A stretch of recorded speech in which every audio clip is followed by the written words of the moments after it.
24 children aged between 10 and 17 years of age have been handed over to officials of the United Nations International Children's Education Fund, UNICEF, after they were brought from different locations in the theatre of operations in Borno State. The theatre commander, Operation Lafia Dole, Major General Abba Dikko, says that the minors who had been in protective custody have undergone de-radicalization, leading to their release to facilitate their reintegration. According to UNICEF's Chief of Field Office in Borno State, the children would undergo 6 weeks of psychosocial and trauma counseling and support before being reunited with relatives. The Enugu State Governor, Ifeanyi Uwahyi, has given the assurance that he would continue to support the 82 Division of the Nigerian Army to ensure improved and smooth security operations in the state. The governor was speaking during a meeting with the new leadership of the 82 Division of the Nigerian Army, where he handed over some operational vehicles to the command. Along with other security agencies in the state, the Army, through your division, shares in the credit of having the state attain and sustain her current status as one of the safest, most secure, and most peaceful states in this country. I wish to assure you of our commitment to strengthening this relationship and to continue providing necessary assistance and support to the division towards the successful discharge of its duties. I use this forum also to restate our relenting prayers, support and solidarity with the Nigerian Army and the armed forces of this great country as a whole. Their current efforts to make the country a safer and more peaceful place for all. Army authorities say that troops of Operation Real Stroke have engaged a group of armed bandits in a gun battle in Guma local council area of Benue State. The operations commander, Major General Adeyemi Yakini, told Channels Television that troops are still on the trail of the bandits as part of the military's clearance operation in the area. Guma local council is one of the worst hit by armed bandits attacks suspected to be carried out by herdsmen in Benue State. According to the army, today's onslaught with the bandits is part of efforts to restore confidence in displaced residents of Guma, as a handful of them are already returning to their villages to begin farming.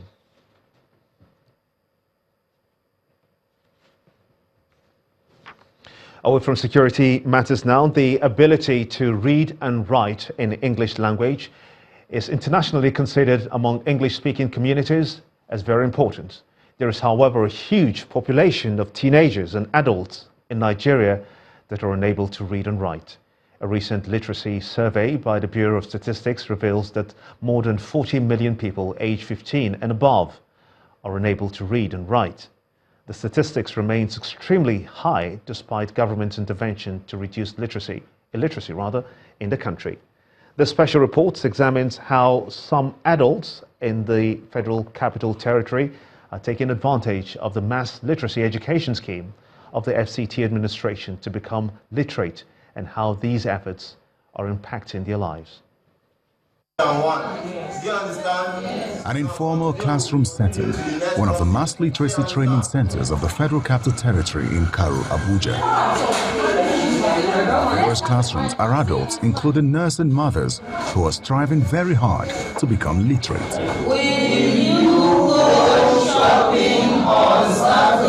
The 2015 literacy survey by the Bureau of Statistics reveals that over 41 million people in Nigeria, including adults and teenagers, are illiterate, which means they are unable to read and write in English language.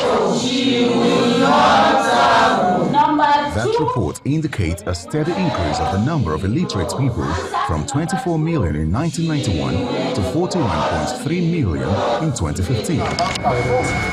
However, some adults in Nigeria's capital city are taking advantage of the government's mass literacy education program to learn how to read and write in English language, and for majority of them, this has impacted their lives positively. This school have helped me to improve in my English. So before I don't know how to speak good English well.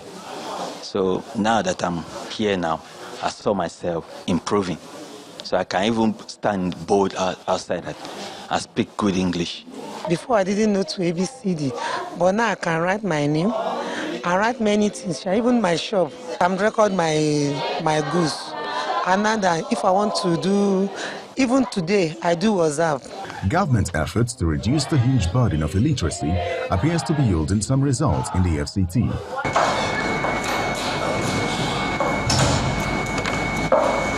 Mr. Musa Yakubu is the director of the FCT Department of Mass Education.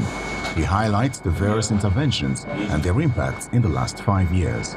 First, we have this direct contact with the learners. We have that other one that has to do with the radio station. That is literacy by radio. The success stories certainly in the FCT is so marvelous because for the past 5 years, I think we've so far been able to educate or made, I think we've been able to make people about 30,000, over 30,000 people have been made literate. If you can interview them, they will tell you they want to belong in the first place and they want to also be relevant.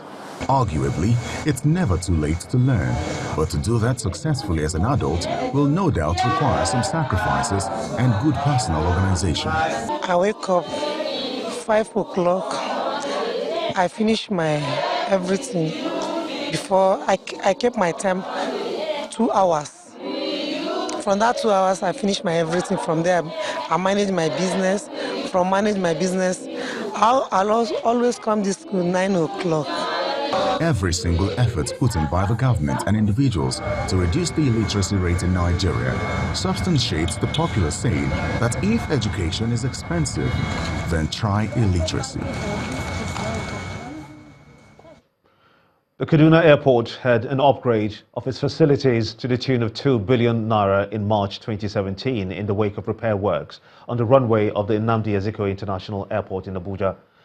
After acting as an alternative airport till April 2018, the aerodrome had returned to its sleepy state amidst the huge investments made by governments at the time. Our next report takes a look at the present state of the terminal. This is the Kaduna International Airport, located about 22 kilometers northwest of the city and initially opened to traffic in 1982. Over a year ago, the airport was rehabilitated at a cost of 2 billion naira ahead of the closure of the Abuja airport and flight diverted to Kaduna.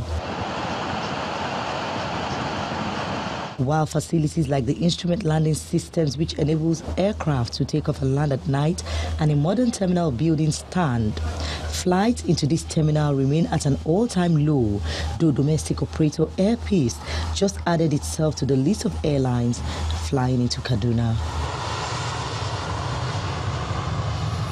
Kaduna International Airport may not be hosting a high level of traffic, but it has remained a Hajj embarkation point, which digs up the issue of viable and non-viable airports. Right now, of course, you know that the Hajj operations are on.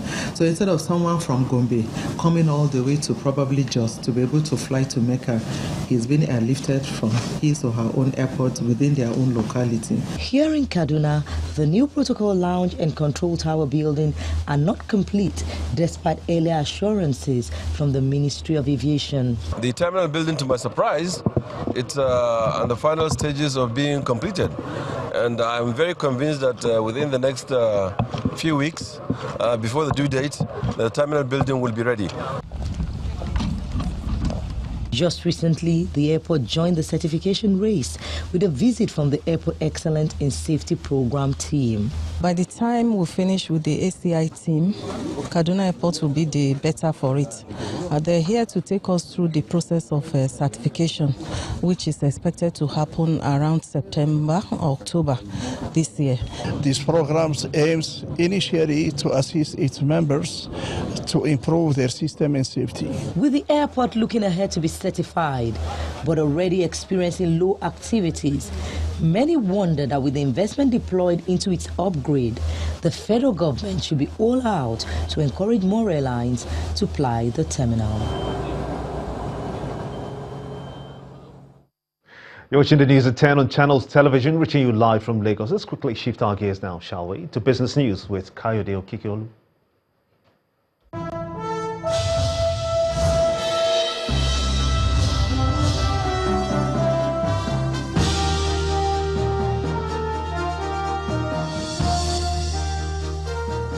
Thank you, Gimba. You're welcome to Business News.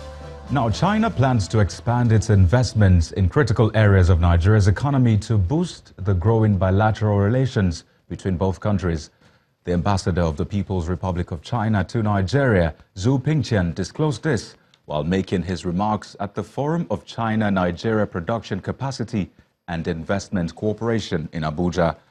The Chinese government is said to be preparing to make available about $100 billion during the upcoming Forum on China-Africa Cooperation Summit taking off in Beijing next month, from which Nigeria and other African countries can draw resources to improve their infrastructure and boost trade.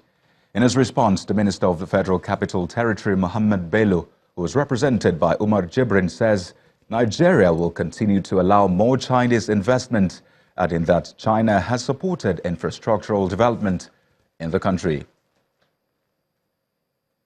Elsewhere, international oil companies and other operators are expected to spend a total of $40.7 billion on the development of planned projects and 117.1 billion naira on key announced projects in Nigeria and other sub-Saharan African countries between 2018 and 2025. A new report by data and analytics company Global Data indicates that a total of 64 planned and announced crude and natural gas projects are expected to commence operations in the region. The report further shows that Nigeria is top on the list, with 10 planned oil and gas projects expected to commence operations between 2018 and 2025, followed by Mozambique with 2 projects. The Central Bank of Nigeria will be refunding cash reserve ratio to banks that are willing to fund projects in agriculture and manufacturing sectors. Addressing a business breakfast meeting in Abuja, the CBN Deputy Governor in charge of corporate services, Mr. Edward Adamu, explained that the funds will be given as loans to businesses in the 2 sectors at 9% for a period of 7 years. Mr. Adamu explains that the idea of making the funds available is to stimulate the economy and create jobs. We have what we call CRR. It's a cash reserve ratio. It's an amount of money that every bank must keep in the central bank. You can't touch it. It is for financial system stability and several other reasons. And for now, it's 22.5%. So 22.5% of every money that a bank has is kept in the central bank. They can't have access to it. It's a lot of money. It's in trillions of naira. So what we decided is, to be able to push the economy, we are ready to allow banks to access their CRR as long as they give it out as loans to the agri sector, in the manufacturing sector, at the rate of 9%, as a single digit rate. Number one. Number two, it's a long term, 7 years. You are given 7 years, to pay back, and you have 2 years moratorium. You won't start paying until after 2 years.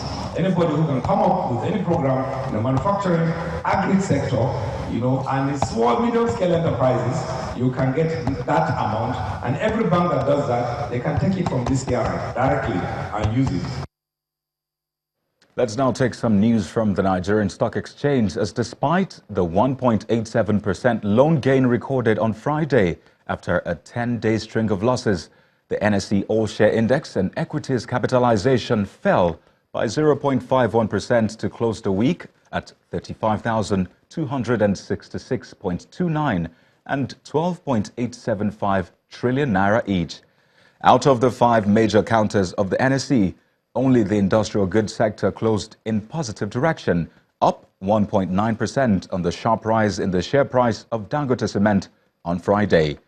Total turnover of shares traded in the 5 sessions this week were slightly higher at 1.147 billion units, worth 2.547 billion naira in 16,649 transactions, compared to 925.630 million units last week.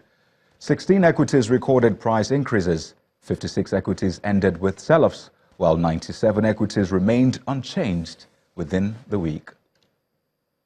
And that's business news for tonight. Many thanks for watching. I am Kayode Okikiolu. The news at 10 continues with Gimba. Still ahead on the news at 10, Indonesia stages breathtaking ceremony as the 18th edition of the Asian Games begin in Jakarta. That's the sports news. Stay with us.